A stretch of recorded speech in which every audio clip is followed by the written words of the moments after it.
Welcome to my YouTube channel HR educational hub মৰমৰ ছাত্ৰ ছাত্ৰীসকল। আজিৰ এই ভিডিঅ'টোত আমি আলোচনা কৰিম আজি হৈ যোৱা বৰপেটা জিলাৰ ছ'চিয়েল ছায়েন্সৰ কুৱেশ্যন পেপাৰখন। ইয়াতে যি 45টা MCQ আছে সেইখিনি আমি চাম, লগতে কেনেকুৱা ধৰণৰ লং কুৱেশ্যন আহিছে সেইখিনিও আমি আলোচনা কৰিম।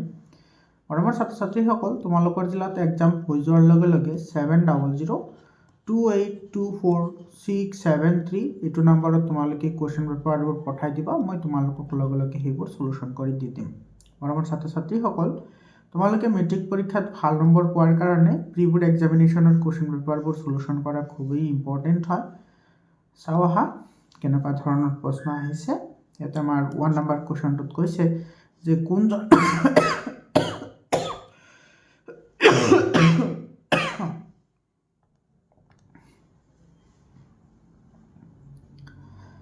ওৱান নম্বৰ প্ৰশ্নটি চোৱা, কোনজন আহোম কোঁৱৰক বৰ্ধমানৰ বিশেষ জেইলত কাৰাবন্দী কৰি ৰখা হৈছিল? তো সেইজন আছিল তোমাৰ কন্দৰ্পেশ্বৰ সিংহ।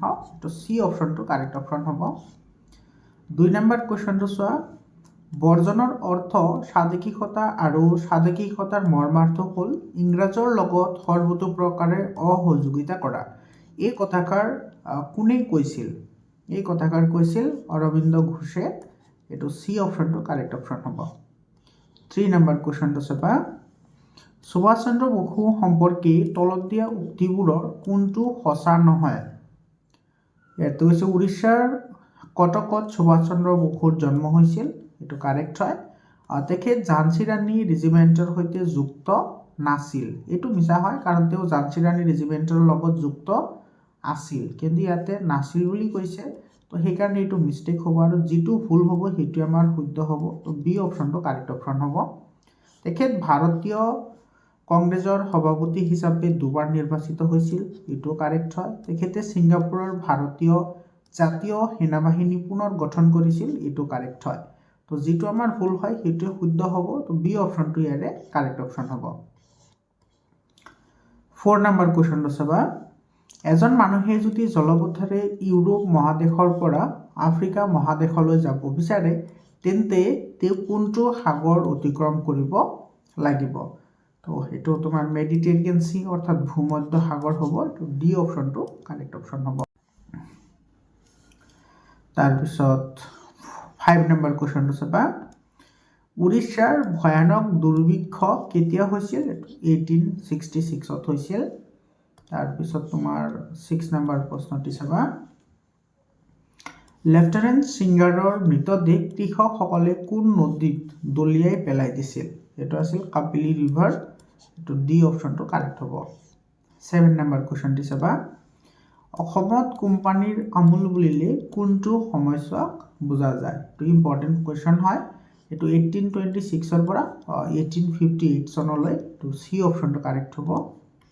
9 নম্বৰ প্ৰশ্নটি চাবা, 8 নম্বৰ প্ৰশ্নটি। ইয়াতে তোমাৰ কি কৈছে, তলৰ কোনটো সাগৰ বিশ্বৰ আন মহাসাগৰৰ সৈতে সংযোগ হৈ থকা নাই? এইটো হৈছে আৰল সাগৰ। বি অপশ্যনটো কাৰেক্ট হ'ব। তাৰপিছত 9 নম্বৰ প্ৰশ্নটো চাবা, 9 নম্বৰত কি কৈছে, অসম ছাত্ৰ সন্মিলনৰ ক্ষেত্ৰত কোনকেইটা বিকল্প শুদ্ধ?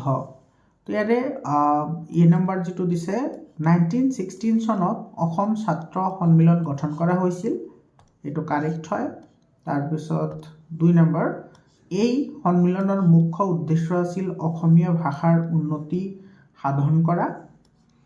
এইটো নহয়, তোমাৰ কেৱল অসমীয়া ভাষাৰ উন্নতি সাধন কৰাই নাছিল, সেইটো তোমাৰ সমাজ সংস্কাৰৰ যিটো তোমাৰ মেইন মূলধাৰা আছিল সেইটোও সিহঁতে কি কৰিছিল? পালন কৰিছিল। তাৰপিছত ইয়াৰ প্ৰথম অধিৱেশন লক্ষ্মীনাথ বেজবৰুৱাৰ সভাপতিত্বত যোৰহাটত অনুষ্ঠিত হৈছিল। এইটো কাৰেক্ট হয়। আৰু তোমাৰ ছাত্ৰ সন্মিলনৰ মুখপত্ৰ আছিল মিলন। এইটো কাৰেক্ট হয়। গতিকে 1 নম্বৰ, 2 নম্বৰ আৰু 4 নম্বৰ কাৰেক্ট হ'ব। এইটো 1, 3 আৰু 4 কাৰেক্ট হ'ব। ইয়াৰে ডি অপশ্যনটো কাৰেক্ট হ'ব। 1, 3 and 4। এইটো 2 নম্বৰটো কাৰেক্ট নহয়, বাকীকেইটা কাৰেক্ট হয়। 10 নম্বৰ প্ৰশ্নটো চাবা। 10 নম্বৰত কি কৈছে, তলৰ উক্তিকেইটা বিচাৰ কৰি শুদ্ধ বিকল্পটো বাছি উলিওৱা। এইটো 1 নম্বৰত কৈছে, ধান খেতি কুঁহিয়াৰ খেতিৰ পৰা গুড় তৈয়াৰ কৰা কৌশল অষ্ট্ৰিকসকলে সূচনা কৰিছিল, এইটো কাৰেক্ট হয়। আৰু ধৰ্মীয় পৰম্পৰাগত সেন্দুৰৰ ব্যৱহাৰ আৰু হালধিৰ ব্যৱহাৰ কাৰ্যৰ উদ্ভাৱন অষ্ট্ৰিকসকলেই কৰিছিল, এইটো কাৰেক্ট হয়। গতিকে আমাৰ দুয়োটা ষ্টেটমেণ্টে কি হ'ব, কাৰেক্ট হ'ব ইয়াৰে, এইটো চি অপশ্যনটো ইয়াৰে কাৰেক্ট অপশ্যন হ'ব। 11 নম্বৰ কুৱেশ্যনটো চাবা, ফুলগুৰি ধাবা কাণ্ডত তলত উল্লেখ কৰা কোনজনক মৃত্যুদণ্ড দিয়া হোৱা ইয়াতে নাছিল বুলি কৈছে, সেইজন আছিল জাতি কলিতা, এইটো ডি অপশ্যন কাৰেক্ট হয়। তাৰপিছত তোমাৰ এইটো চংবৰ লালুং, লক্ষ্মণ ডেকা আৰু ৰংগত ডেকা এই গোটেইকেইটাক ফাঁচি দিয়া হৈছিল, কিন্তু জাতি কলিতাক ফাঁচি দিয়া হোৱা নাছিল, তো ডি অপশ্যনটো কাৰেক্ট হ'ব। 12 নম্বৰ কুৱেশ্যনটো চাবা, 12 নম্বৰত কি কৈছে, অসমৰ কৃষি অৰ্থনীতিৰ ওপৰত ব্ৰিটিছ ভূমি ৰাজহৰ নীতিৰ প্ৰভাৱ মূল্যায়ন কৰা তলত কোনটো কথা সত্য? এই নীতিসমূহৰ ফলত কৃষি উৎপাদন বৃদ্ধি পালে, এইটো তোমাৰ মিছা হয়। এই নীতিসমূহৰ ফলত কৃষকসকলৰ স্থানচ্যুতি আৰু দৰিদ্ৰতা বৃদ্ধি পাইছিল, এইটো কাৰেক্ট হয়। যিহেতু তোমাৰ ভূমি ৰাজহৰ কথা কৈছে, অৰ্থাৎ ৰেভিনিউৰ কথা কৈছে, আৰু তোমাৰ সেই ব্ৰিটিছ লেণ্ড ৰেভিনিউ যিটো আছিল সেইটো তোমাৰ অসমৰ কৃষকসকলৰ কাৰণে এটা মূৰৰ বোজা আছিল, যাৰ কাৰণে সিহঁতে ভালদৰে কৃষি উন্নতি কৰিব পৰা নাছিল। সেইটো বি অপশ্যনটো কি হ'ব, কাৰেক্ট অপশ্যন হ'ব। মৰমৰ ছাত্ৰ ছাত্ৰীসকল, তোমালোকক এটা সৰু এটা ইনফৰমেশ্যন দিওঁ, তোমালোকে যদি ছায়েন্স, ছ'চিয়েল ছায়েন্স আৰু এছামিছ এই তিনিটা ছাবজেক্টৰ যদি ই বুক ল'ব বিচৰা, তোমালোকে ই বুক ল'ব পাৰিবা। ই বুকত তোমালোকে কি পাবা, চেপ্টাৰ ৱাইজ MCQ পাবা, লগতে তোমালোকে ইনচাইট কুৱেশ্যন পাবা, যিবোৰ ইনচাইট কুৱেশ্যন বহুত ইম্পৰ্টেণ্ট হয়। লং কুৱেশ্যন আৰু শ্বৰ্ট কুৱেশ্যন দুয়োটা পাবা, লগতে 100% টেক্সচুৱেল এনচাৰ পাবা। মৰমৰ ছাত্ৰ ছাত্ৰীসকল, তোমালোকে যদি ই বুক ল'ব বিচৰা তেতিয়াহ'লে এইটো 7002824673 এইটো নম্বৰত তোমালোকে হোৱাটছআপ কৰিবা। হোৱাটছআপ কৰিলে তোমালোকে ই বুক পাই যাবা, একেবাৰে কম দামত ই বুক পাবা। যিহেতু তোমাৰ এতিয়া লিখাৰ সময় নাই, গতিকে তোমালোকে ই বুক লৈ ল'ব পাৰা, একেবাৰে কম দামত হয়। তাৰপিছত চাবা 30 নম্বৰ প্ৰশ্নটি চোৱা। 30 নম্বৰ প্ৰশ্নত কি কৈছে, স্বাধীনতাৰ পূৰ্বে স্বাধীনতা দিৱস বেচৰকাৰীভাৱে কেতিয়া পালন কৰা হৈছিল? 26 জানুৱাৰী 1930, চি অপশ্যনটো কাৰেক্ট অপশ্যন হ'ব। 14 নম্বৰ কুৱেশ্যনটো চাবা। 14 নম্বৰত কি কৈছে, অসমীয়া কৃষকৰ পৰা ভূমি খাজনা বৃদ্ধি নিৰ্ধাৰণৰ বিৰুদ্ধে কোনে মফট মূলচক আৰ্জি লিখিছিল? তো সেইজন আছিল Anandaram Dhekial Phukan, D option correct option হয়। তাৰপিছত 15 নম্বৰ কুৱেশ্যনটি, জয়ন্তীয়া বিদ্ৰোহৰ তাৎক্ষণিক কাৰণ কি আছিল? সামূহিক মাছ ধৰাত নিষেধাজ্ঞা এইটো নাছিল। আৰু তাৰপিছত তোমাৰ খৰি খেৰ সংগ্ৰহ কৰাত নিষেধাজ্ঞা এইটোও নাছিল। তো এইটো ব্ৰিটিছৰ দ্বাৰা কৰ প্ৰৱৰ্তন এইটো আছিল। তো গতিকে আমাৰ চি অপশ্যনটো কি হ'ব, কাৰেক্ট অপশ্যন হ'ব। 16 নম্বৰ কুৱেশ্যনটো চাবা। 16 নম্বৰ কুৱেশ্যনটিত আমাৰ কি কৈছে, তলাতল ঘৰ নিৰ্মাণ কাৰ্য কোনে আৰম্ভ কৰিছিল? ৰুদ্ৰসিংহই আৰম্ভ কৰিছিল, ডি অপশ্যনটো কাৰেক্ট অপশ্যন হ'ব। 17 নম্বৰ প্ৰশ্নটি চাবা। তোমাক যদি সাংস্কৃতিক উৎসৱ এটাত প্ৰদৰ্শন কৰিবলৈ এটা ওজাপালিৰ অনুষ্ঠান আয়োজন কৰিবলৈ দিয়া হয়, তেন্তে তলত দিয়া কোনকেইটা দিশ ইয়াৰ পৰা বিশুদ্ধতা নিশ্চিত কৰিবলৈ অপৰিহাৰ্য হ'ব? তেতিয়া পৰম্পৰাগত সাজপাৰ, সংগীত, সাধু বা পদ্ধতি প্ৰয়োগ কৰি, এই নম্বৰ অপশ্যনটো কাৰেক্ট অপশ্যন হ'ব। তাৰপিছত 18 নম্বৰ প্ৰশ্নটো, তলত কোনটো ঘটনাৰ পৰিপ্ৰেক্ষিতত মহাত্মা গান্ধীয়ে কাইজাৰ-ই-হিন্দ বঁটা ঘূৰাই দিছিল? কিহৰ কাৰণে ঘূৰাই দিছিল? এইটো জালিয়ানৱালাবাগৰ হত্যাকাণ্ডৰ কাৰণে, এইটো তোমাৰ চি অপশ্যনটো কাৰেক্ট অপশ্যন হ'ব। 19 নম্বৰ প্ৰশ্নটো চাবা। 19 নম্বৰত কি কৈছে, সম্পদ সংৰক্ষণৰ সম্পৰ্কত তলত দিয়া কোনকেইটা উক্তি শুদ্ধ? এতিয়া সম্পদ সংৰক্ষণৰ কথা কৈছে, দীৰ্ঘম্যাদী উন্নয়ন প্ৰক্ৰিয়া বিবেচনা কৰি সম্পদৰ মিতব্যয়ী ব্যৱহাৰ এইটো হয়। নৱীকৰণযোগ্য সম্পদৰ সলনি অধিক পৰিমাণে অনৱীকৰণযোগ্য সম্পদৰ ব্যৱহাৰ এইটো নহয়। আমি সদায় নৱীকৰণযোগ্য সম্পদে ব্যৱহাৰ কৰিব লাগে, অনৱীকৰণযোগ্য সম্পদ ব্যৱহাৰ কৰাৰ পৰা আঁতৰত থাকিব লাগে। কোনো ধৰণৰ বিনাশ আৰু অপব্যৱহাৰ নোহোৱাকৈ সম্পদৰ সাম্ভাৱ্যপূৰ্ণ ব্যৱহাৰ এইটো কাৰেক্ট হয়। তাৰপিছত ব্যৱহাৰ নকৰি কেৱল ভৱিষ্যতৰ বাবে সম্পদসমূহ সাঁচি ৰখা এইটো সম্পদ সংৰক্ষণৰ উপযুক্ত পদ্ধতি নহয়। তো আমাৰ 1 নম্বৰ আৰু 3 নম্বৰটো পালোঁ আমি, গতিকে 1 আৰু 3 কাৰেক্ট হ'ব। ইয়াৰে ডি অপশ্যনটো কাৰেক্ট অপশ্যন হ'ব। 20 নম্বৰ কুৱেশ্যনটো চাবা, মানুহৰ 4 প্ৰকাৰৰ অৰ্থনৈতিক বৃত্তিৰ উদাহৰণৰ শুদ্ধ ক্ৰমটো কি হ'ব? মানে প্ৰাথমিক বৃত্তি, দ্বিতীয় বৃত্তি আৰু তৃতীয় বৃত্তি আৰু চতুৰ্থ বৃত্তি কি হ'ব? তো মাছ ধৰা কাৰ্য এইটো তোমাৰ প্ৰাথমিক বৃত্তি হয়, শিল্প উৎপাদন দ্বিতীয় বৃত্তিক হয়, পৰিবহণ তৃতীয় বৃত্তিক আৰু বেংক হৈছে 4 নম্বৰ। গতিকে এ নম্বৰ অপশ্যনটোৱে কাৰেক্ট অপশ্যন হ'ব। 21 নম্বৰটো চাবা, তলৰ কোনবোৰ সেউজগৃহ গেছ? সেউজগৃহ গেছৰ কথা কৈছে, তো মিথেন হয়, নাইট্ৰাছ অক্সাইড হয়, নাইট্ৰজেন সেউজগৃহ গেছ নহয়, অক্সিজেনো নহয়, আৰু 5 নম্বৰটো ৱাটাৰ ভেপৰ হয়, জলীয় বাষ্প। গতিকে 1, 2 আৰু 5টো হ'ব। ইয়াৰে তোমাৰ এ নম্বৰ অপশ্যনটো কাৰেক্ট অপশ্যন হয়। জলীয় বাষ্প কিন্তু তোমাৰ কি হয়? সেউজগৃহ গেছৰ অন্তৰ্ভুক্ত হয়, কাৰণ জলীয় বাষ্পই তোমাৰ পৃথিৱীৰ টেম্পাৰেচাৰ বৃদ্ধিত ভালেখিনি অৰিহণা যোগায়। তাৰপিছৰ প্ৰশ্নটো চাবা, এইটো 22 নম্বৰ কুৱেশ্যনত কি কৈছে? মৰুকৰণৰ দ্বাৰা আটাইতকৈ বেছি প্ৰভাৱিত হোৱা মহাদেশসমূহৰ সঠিক ক্ৰমটো চিনাক্তকৰণ কৰা। এইটো বহুত ইম্পৰ্টেণ্ট কুৱেশ্যন হয়। আটাইতকৈ বেছি হৈছে উত্তৰ আমেৰিকা, এইটো কাৰেক্ট হ'ব। তাৰপিছত দক্ষিণ আমেৰিকা, এছিয়া, আফ্ৰিকা আৰু অষ্ট্ৰেলিয়া, এইটো বি অপশ্যনটো কাৰেক্ট অপশ্যন হ'ব। 23 নম্বৰ কুৱেশ্যনটো চাবা, তলৰ কোনটো যোৰা শুদ্ধভাৱে মিলি আছে? তো ইয়াতে তোমাৰ ইজৰাইল জেৰুজালেম হয়, এইটো তোমাৰ ৰাজধানী, ইজৰাইলৰ জেৰুজালেম ৰাজধানী হয়, এইটো ডি অপশ্যনটো কাৰেক্ট অপশ্যন হ'ব। বাকীকেইটা তোমাৰ ভুল আছে। 24 নম্বৰটো চাবা, 24 নম্বৰত কি কৈছে? আটলাণ্টিক মহাসাগৰৰ বিষয়ে তলৰ কোনকেইটা উক্তি শুদ্ধ? ইয়াতে ই পৃথিৱীৰ দ্বিতীয় বৃহৎ মহাসাগৰ, এইটো কাৰেক্ট হয়। ইয়াৰ বিস্তৃতি পৃথিৱীৰ মাটিকালিৰ প্ৰায় 1/4 আৰু প্ৰশান্ত মহাসাগৰৰ প্ৰায় আধা, এইটো নহয়, এইটো তোমাৰ ই আটলাণ্টিক মহাসাগৰৰ আকৃতি ইংৰাজী এছ আখৰটোৰ ধৰে, এইটো হয়। আৰু ই উত্তৰ আমেৰিকা, দক্ষিণ আমেৰিকা, আফ্ৰিকা আৰু ইউৰোপৰ মহাদেশৰ মাজত অৱস্থিত, গতিকে এইটো হ'ব। গতিকে আমাৰ 1, 3 আৰু 4 কাৰেক্ট হ'ব। ইয়াৰে চি অপশ্যনটো কি হ'ব? কাৰেক্ট অপশ্যন হ'ব। তাৰপিছত চাবা, 25 নম্বৰ প্ৰশ্নটোত কি কৈছে? অসমৰ অন্তৰ্গত দীৰ্ঘতম ৰাষ্ট্ৰীয় ঘাইপথ। তো আমাৰ অসমৰ কথা কৈছে, তো এইটো NH 37 হয়, বি অপশ্যনটো কাৰেক্ট অপশ্যন হ'ব।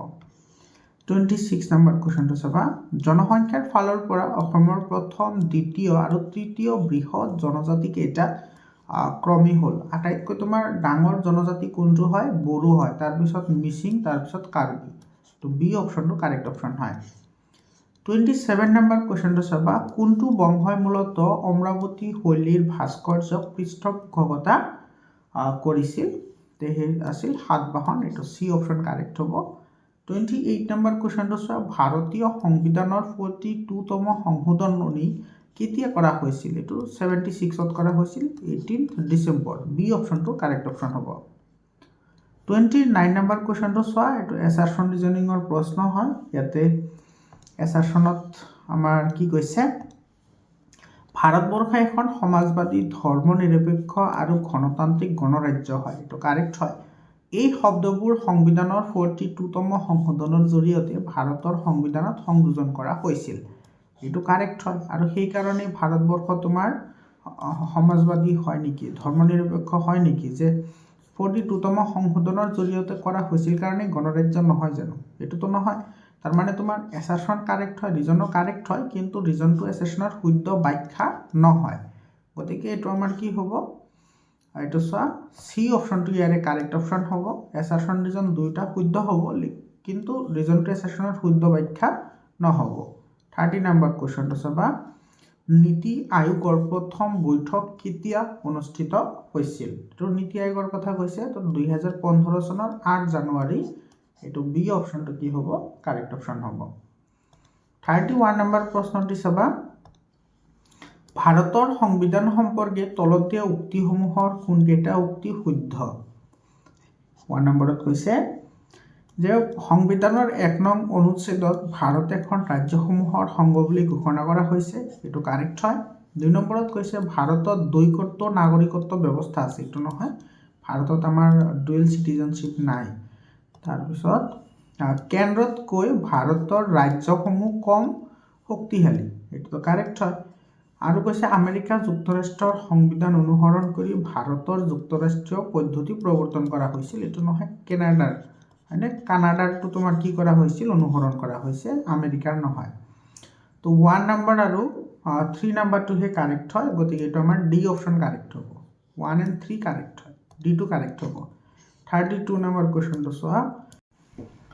32 নম্বৰত কৈছে 1952 চনত ৰাষ্ট্ৰসংঘই কোনখন আয়োগ গঠন কৰিছিল? এইটো তোমাৰ নিৰস্ত্ৰগোৰী আয়োগ বা এইটো তোমাৰ ডিচাৰ্মামেণ্ট কমিশ্যন, এইটো বি অপশ্যনটো কাৰেক্ট অপশ্যন হয়। তাৰপিছত 33 নম্বৰ কুৱেশ্যনটো চোৱা। 33 নম্বৰ কুৱেশ্যনত কি কৈছে, ইয়াতে এজন ব্যক্তিয়ে চৰকাৰক 5 লাখ টকা আয়কৰ দিব লাগিছিল, কিন্তু তেওঁ আয়কৰৰ বিবৃতিয়ে আয় কম দেখুৱাই 1 লাখ টকাহে পৰিশোধ কৰিলে, ফলত তেওঁৰ পৰা চৰকাৰলৈ 4 লাখ টকা কম হৈ গ'ল। এই লুকাই ৰখা 4 লাখ টকা কি বুলি কোৱা হয়? এইটো black money, C option correct option হয়। 34 নম্বৰ কুৱেশ্যনটো চাবা। 34 নম্বৰত কি কৈছে, ৰাষ্ট্ৰসংঘৰ নিৰাপত্তা পৰিষদ সম্পৰ্কত শুদ্ধ উক্তিকেইটা বাছনি কৰা। কি কি শুদ্ধ আছে সেইকেইটা? ৰাষ্ট্ৰসংঘৰ গঠনৰ সময়ত নিৰাপত্তা পৰিষদৰ স্থায়ী সদস্য আছিল 3 জন, এইটো নহয়। নিৰাপত্তা পৰিষদৰ স্থায়ী সদস্যসমূহৰ ভেটো ক্ষমতা প্ৰয়োগ কৰাৰ অধিকাৰ আছে, এইটো কাৰেক্ট হয়, এইটোতো সঁচা হয়। ভেটো ক্ষমতা কেৱল স্থায়ী সদস্যসমূহে দিব পাৰে, এইটো কাৰেক্ট হয়। আৰু 1963 চনত ৰাষ্ট্ৰসংঘ চন্দ্ৰৰ 23 নং অনুচ্ছেদৰ সংশোধন কৰি স্থায়ী সদস্য সংখ্যা 5 জনলৈ বৃদ্ধি কৰা হৈছিল, এইটো মিছা। নিৰাপত্তা পৰিষদৰ অনুমোদন ক্ৰমে সাধাৰণ সভাই সচিব প্ৰধান নিয়োগ কৰে, এইটো কাৰেক্ট হয়। গতিকে 2 and 4 কাৰেক্ট হ'ব, ইয়াৰে চি অপশ্যনটো আমাৰ কাৰেক্ট অপশ্যন হ'ব। 35 নম্বৰ কুৱেশ্যনটো চাবা। এছাৰচন ৰিজনিঙৰ প্ৰশ্ন হয়, এইটোত আমাৰ এছাৰচনত কি কৈছে, ইয়াতে বেংকে জমা ধনৰ ওপৰত দিয়া সুতৰ তুলনাত ঋণৰ ওপৰত অধিক সুত লয়, এইটোতো কাৰেক্ট হয়। আৰু ঋণ লওঁতাৰ পৰা যিমান সুত লোৱা হয় আৰু জমাকাৰীক যিমান সুত দিয়া হয় তাৰ মাজৰ পাৰ্থক্যই তেওঁলোকৰ আয়ৰ মূল উৎস হয়, এইটো তোমাৰ কি হয়, কাৰেক্ট ষ্টেটমেণ্ট হয়। আৰু তোমাৰ যিহেতু এইটো তোমাৰ বেংকৰ এটা বিজনেছ এমেজমেণ্ট হয়, গতিকে তোমাৰ এছাৰচন আৰু ৰিজন দুয়োটা সঁচা হ'ব, লগতে ৰিজনটো এছাৰচনৰ শুদ্ধ, এইটো ব্যাখ্যাও হ'ব। তো আমাৰ এইটো এ নম্বৰ অপশ্যনটো কি হ'ব, কাৰেক্ট অপশ্যন হ'ব। তাৰপিছত ইয়াতে তোমাৰ 36 নম্বৰ কুৱেশ্যনটো চাবা। কি কৈছে, অসমীয়া লোক সংগীতত তলৰ কোনটো গৰখীয়া গীত হয়? এইটো নাঙেলি গীত, বি অপশ্যন কাৰেক্ট অপশ্যন হ'ব। 37 নম্বৰ কুৱেশ্যনটো চাবা। 37 নম্বৰ কুৱেশ্যনটোত আমাৰ কি কৈছে, তলত দিয়া বিকল্পসমূহৰ পৰা পঞ্চবাৰ্ষিক পৰিকল্পনাৰ সময়ছোৱাত ভাৰতীয় অৰ্থনীতিৰ মূল লক্ষ্যসমূহ চিনাক্তকৰণ কৰা। তো ইয়াৰ তোমাৰ কি কি আছিল? আৰ্থ সামাজিক আৰু আঞ্চলিক বৈষম্য দূৰ কৰা, এইটো আছিল। আত্মনিৰ্ভৰশীলতা লাভ কৰিবলৈ শিকা, এইটো আছিল। অৰ্থনৈতিক বৃদ্ধিৰ হাৰ বৃদ্ধি কৰা, এইটো আছিল। আৰু দৰিদ্ৰতা নিৰ্মূল কৰা, এইটো আছিল। গতিকে গোটেইকেইটা আছিল, তো চি অপশ্যনটো কাৰেক্ট হ'ব গোটেইকেইটা ইয়াতে 1 2 3 4। তাৰপিছত 38 নম্বৰ প্ৰশ্নটি চাবা। ইয়াতে অনুষ্ঠিত হোৱা বছৰ অনুযায়ী শুদ্ধ ক্ৰমত লিখা, এইটো ভাৰতীয় ৰিজাৰ্ভ বেংক, তাৰপিছত আছে গুৱাহাটী বেংক, তাৰপিছত আছে নাবাৰ্ড, আৰু তাৰপিছত আছে বেংক অফ হিন্দুস্তান। তো তোমাৰ সৰ্বপ্ৰথম কোনটো আহিব? এইটো তোমাৰ 4 আছে, এইটো 4 হ'ব। প্ৰথমত আহিব বেংক অফ হিন্দুস্তান আহিব, সৰ্বপ্ৰথম বেংক অফ হিন্দুস্তান, তাৰপিছত গুৱাহাটী বেংক, তাৰপিছত গুৱাহাটী বেংক আহিব, তাৰপিছত আহিব তোমাৰ ৰিজাৰ্ভ বেংক অফ ইণ্ডিয়া 65ত আছিল, আৰু এইটো আছিল 60ত। তাৰপিছত আহিব এইটো নাবাৰ্ড, এইটো তোমাৰ চি অপশ্যনটো কি হ'ব, কাৰেক্ট অপশ্যন হ'ব। 39 নম্বৰ কুৱেশ্যনটো চাবা। 39 নম্বৰটো এইটো ষ্টেটমেণ্ট বেছড কুৱেশ্যন হয়। ষ্টেটমেণ্ট 1ত কি কৈছে চোৱা। ষ্টেটমেণ্ট 1ত কৈছে জলসিঞ্চন পদ্ধতি উন্নত নহয় আৰু জলসিঞ্চনৰ সুবিধা পৰ্যাপ্ত নহয়। তো অসমৰ কথা কৈছে, অসমতো কাৰেক্ট হয়। স্থানীয় লোকৰ মাজত উদ্যোগী স্পৃহা বঢ়াবলৈ উপযুক্ত পৰিকল্পনাৰ অভাৱ হয়, এইটো দুইটা কাৰেক্ট হ'ব। তো তোমাৰ বোথ স্টেটমেন্ট ট্ৰু সি অপশনটো কি হ'ব কাৰেক্ট অপশন হ'ব 40 নম্বৰ কোৱেশ্চনটো চাবা তলৰ কোনটো সম্পদৰ ক্ষেত্ৰত প্ৰযোজ্য নহয় ইয়াতে তোমাৰ সম্পদৰ কথা কৈছে ইয়াতে সম্পদ তো এটা তোমাৰ সম্পদ হস্তান্তৰ কৰিব নোৱাৰি সম্পত্তিহে হস্তান্তৰ কৰিব পাৰি সম্পদ আমি হস্তান্তৰ কৰিব নোৱাৰি এটো তোমাৰ আৰু বজাৰ মূল্য নাই ইয়াতে তোমাৰ এ আৰু বি দুইটা অপশনে কাৰেক্ট হয় কিন্তু তুমি যদি ইউটিলাইজেৰ ওপৰত যদি যোৱা ইউটিলাইজেশনৰ ওপৰত তেতিয়াহলে ইয়াৰ বি অপশন কাৰেক্ট হ'ব এটো বি কাৰেক্ট হ'ব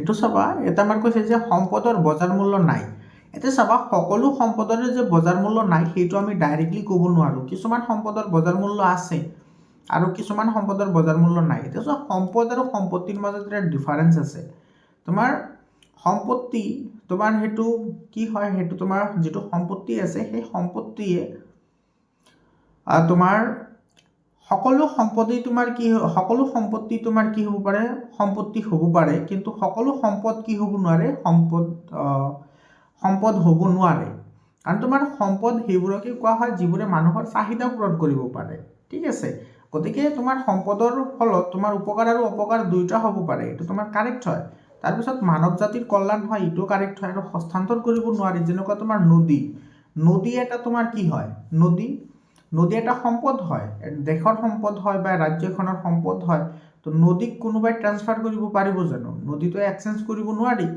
কিন্তু তোমাৰ সেই নদীত পোৱা যিবোৰ তোমাৰ বস্তু আছে সেই বস্তুবোৰৰ কিন্তু মূল্য আছে বজাৰৰ মূল্য আছে গতিকে আমি সেইবোৰ আমি ডাইৰেক্টলি ক'ব নোৱাৰো যে বজাৰ মূল্য নাই বুলি আমি পাৰ্শিয়ালি এটো আমি ক'ব নোৱাৰো ঠিক আছে মানে কিছুমান সম্পত্তি আছে যিবোৰ তোমাৰ মূল্য আছে যেনেকুৱা পাহাৰ এখনত থকা যিবোৰ গছগছনি আছে তাৰ মানে আলটিমেটলি পাহাৰ এখন সম্পদ হয় আৰু সেই পাহাৰৰ তোমাৰ কি আছে মূল্য আছে গতিকে এটা আমাৰ বি অপশনটো কি হ'ব কাৰেক্ট অপশন হ'ব 41 নম্বৰ কোৱেশ্চনটো চাবা 41 নম্বৰত কি কৈছে ইয়াতে কৈছে তোমাৰ তলৰ দিশসমূহৰ ভিতৰত কোনকেইখন দিশ আৰব সাগৰৰ পাৰত অৱস্থিত হয় ইৰাণ তাৰ পিছত তোমাৰ ওমান পাকিস্তান তাৰ পিছত আৰু আছে সোমালিয়া এইকেইটা হ'ব তোমাৰ 1 2 তাৰ পিছত 3 আৰু 5 1 2 3 5 এই নম্বৰ অপশনটো কাৰেক্ট অপশন হ'ব 42 নম্বৰ কোৱেশ্চনটো চাবা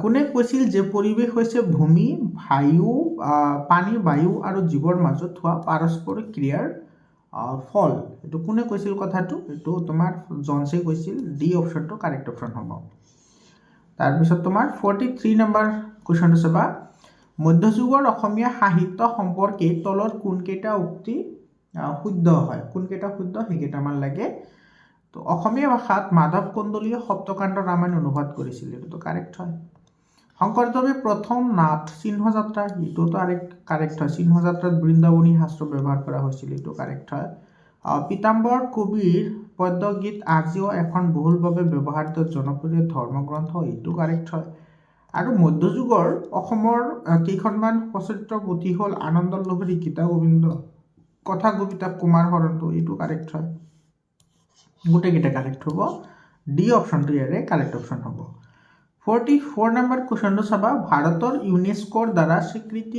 বিশ্ব ঐতিহ্য ক্ষেত্ৰসমূহ কি আছিল হাসিৰ স্তূপ এটো হয় কুতুব মিনাৰ কাজিৰঙা ৰাষ্ট্ৰীয় উদ্যান অজন্তাৰ গুহা এটা হয়চোন হয়নে গতিকে 1 হ'ব 2 হ'ব 3 হ'ব আৰু 4 হ'ব 1 2 3 4 এটো ডি অপশনটো কি হ'ব কারেক্ট অপশন হ'ব 5 নম্বৰটো নহয় উৰাং ৰাষ্ট্ৰীয় উদ্যান নহয় 45 নম্বৰ কোৱেশ্চনটো চাবা ইয়াতে কি কৈছে তলৰ কোনটোৰ অৰ্থ হ'ল ৰাষ্ট্ৰৰ অৰ্থনৈতিক ব্যৱস্থা ৰাষ্ট্ৰৰ নিয়ন্ত্ৰণ হ্ৰাস কৰা এটো লিবাৰাইজেশন এটো 3 নম্বৰ অপশনটো কি হ'ব কাৰেক্ট অপশন হ'ব দ্যাট মিন্স এটো তোমাৰ এ বি এটো সি অপশন হ'ব আৰু এটো হ'ব ডি এটো এ আৰু এটো হ'ব বি বৰমৰ ছাত্ৰ ছাত্ৰী সকল বৰপেটা জিলাৰ যিবোৰ কোৱেশ্চন আছে সেইবোৰ কোৱেশ্চন কিন্তু ইম্পৰ্টেন্ট হয় তোমালোকে ভালদৰে চাবা আৰু ইয়াৰে যিবোৰ লং কোৱেশ্চন আছে তোমালোকে যদি ইবুক লোৱা সেই ইবুকত তোমালোকে ইয়াৰে 100% কোৱেশ্চনৰ আনসাৰ পাই যাবা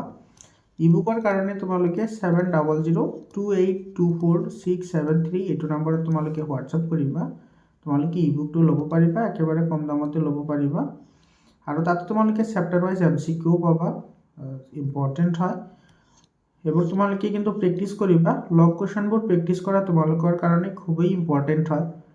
আৰু ছ'চিয়েল ছায়েন্সৰ পৰা যিখিনি মই তোমালোকক কমন দিছিলোঁ তাৰে পৰা মেক্সিমাম কুৱেশ্যনে কমন আহিছে।